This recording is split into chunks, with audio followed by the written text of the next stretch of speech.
A 16-year-old boy was forced to the ground in Atlanta, his cries for air ignored while a crowd begged for mercy. At the center stood Officer Mark Reynolds, whose cold defiance turned a routine evening into a scene of outrage. But from the crowd stepped a man with a quiet authority and a badge that changed everything: Special Agent David Carter, the boy's father. And only wait until you hear how this clash ended, with justice breaking through in the most powerful way possible. The summer evening in Atlanta carried its usual weight of heat, yet what pressed most heavily on the crowd that day was not the weather. It was the sight of 16-year-old Jamal Carter forced to the ground, his cheek against the rough pavement as an officer leaned his full weight upon him. Moments earlier, Jamal had been pedaling his bicycle home from basketball practice, a routine ride through familiar streets. He carried no bag, wore no threatening expression, only the sweat of exercise and the lightness of a teenager returning home. But Officer Mark Reynolds, a man already known in the neighborhood for a quick temper and confrontational manner, decided that Jamal looked suspicious. Within seconds, what should have been an ordinary evening turned into a scene of alarm. The bicycle clattered to the sidewalk, and Jamal, confused and frightened, found himself pinned to the asphalt. His chest strained as he tried to breathe, and each attempt grew shorter, tighter, more desperate.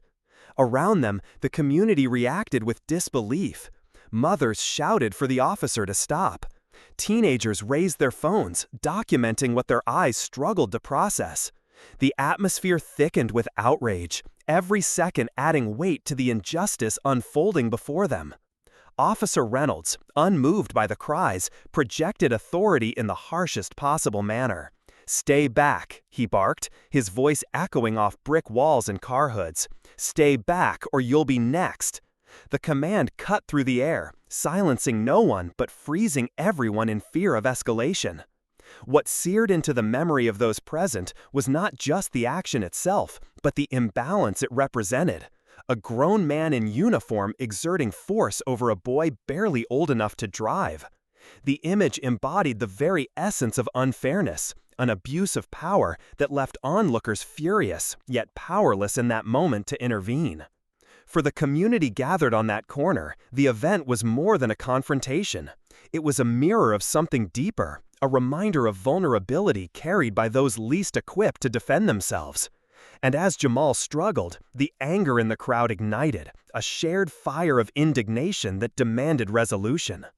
Jamal's wide eyes flickered with panic, darting from the ground to the blur of faces above him.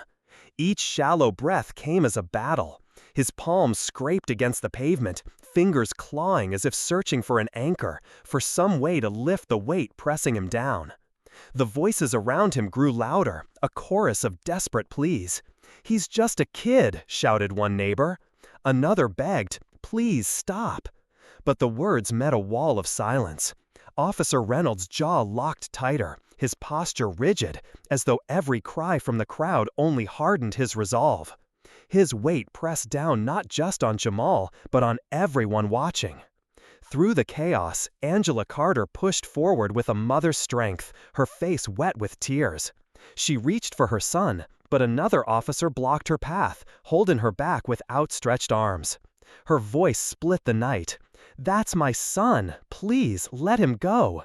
The rawness of her scream cut deeper than any image could. It was the cry of a parent watching her child suffer, unable to shield him. The community stood paralyzed between fear and fury. Phones recorded, voices rose, but the outcome felt chillingly familiar. Neighbors exchanged glances heavy with recognition. They had seen echoes of this story before. A young life caught in the crosshairs of authority, a family powerless to intervene, a neighborhood bearing witness to another moment that should never have happened. Every second stretched into eternity. Jamal's struggle was no longer his alone. It belonged to everyone standing on that street corner. It was the helplessness of mothers who had warned their sons to be careful. It was the sorrow of fathers who feared their children might not return home. It was a wound shared by all, reopening in plain sight. The shouts of the crowd filled the night, each second heavier than the last. And then, through the noise, came a voice, It was calm, steady, and carried a weight that silenced everything around it. "That's enough." The words came from a man stepping forward from the back of the crowd. No uniform, no spotlight, just a plain polo shirt and a presence that demanded attention. His tone wasn't raised, but it carried authority so sharp that even those closest to the scene turned their heads. Officer Reynolds didn't lift his gaze. His lips curled into a sneer. "Back off," he snapped, still pressing down. "This kid's resisting." His words rang with defiance, a challenge to anyone who dared to question him. But the man didn't waver. His steps were measured, controlled, almost deliberate. Then, with one motion, he reached into his pocket, withdrew a worn leather case, and flipped it open. The gold letters inside caught the glow of the streetlight. Federal Bureau of Investigation. Gasps spread through the crowd like a wave. Neighbors craned their necks, phones zoomed in, and murmurs echoed from every corner. For the first time, Reynolds' grip faltered. His head snapped up, eyes locking on the badge, the reality of the moment striking him harder than the voices of a dozen bystanders. The man's name was David Carter. For years he had battled organized crime, uncovered corruption, and stood against those who abused their power. But tonight wasn't about his career. Tonight, his fight stood in front of him, pressed against the asphalt. His own son, Jamal. The officers surrounding Reynolds exchanged nervous glances. The authority of a uniform now clashed with something higher. Federal authority, yes, but also a father's unshakable resolve. The hesitation was visible, a ripple of uncertainty spreading among those who had stood firm only moments earlier. And in that hesitation, the crowd felt something shift. Fear gave way to possibility.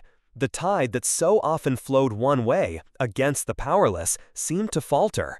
For the first time that night, hope rose in the air. Hope that maybe, just maybe, this story would not end like all the others. David Carter stepped forward with measured force, his presence radiating command. His voice cut through the tense air like sharpened steel. "You take your knee off my son's neck, now." The words were not loud, yet they carried a finality that froze the scene. For the first time that night, Officer Reynolds hesitated. The confidence that had fueled his posture moments earlier drained from him as the weight of authority shifted. The badge, the crowd, the cameras, all of it converged into one undeniable truth. His power was gone. Reluctantly, he straightened. The crowd watched as Jamal drew in a ragged breath, the first true breath in what felt like forever. He coughed, his small body trembling, while his father knelt beside him, steady and protective, a wall between his son and the chaos that had nearly consumed him. Then came the eruption. The silence of fear that had gripped the neighborhood broke into cheers, shouts, and tears. People raised their hands, some in relief, others in gratitude, their voices carrying a single shared emotion: vindication. For once, justice hadn't been delayed. It hadn't been buried in paperwork or silenced in a courtroom. It had stepped out of the crowd, wearing plain clothes, carrying a badge, and speaking with the voice of a father. Officer Reynolds was quietly pulled aside by his fellow officers, his earlier arrogance crumbling into shame as the cameras followed his every move. He was no longer the figure in control, but the subject of a story that would not be forgotten. Jamal looked up at his father, his eyes wide, his voice shaky. David leaned close, resting a steady hand on his son's shoulder. "Don't worry, son," he whispered. "This time, they picked the wrong kid." The words were not just for Jamal. They echoed for every mother, every father, every neighbor who stood on that street. They carried a message that spread far beyond Atlanta. Courage and truth still had the power to break through the darkest nights. And in that moment, the community didn't just see a boy saved by his father. They saw themselves, reminded that justice is not an illusion, but a fight worth taking. It was a story that would inspire them to stand taller, speak louder, and believe once again that the tide could turn.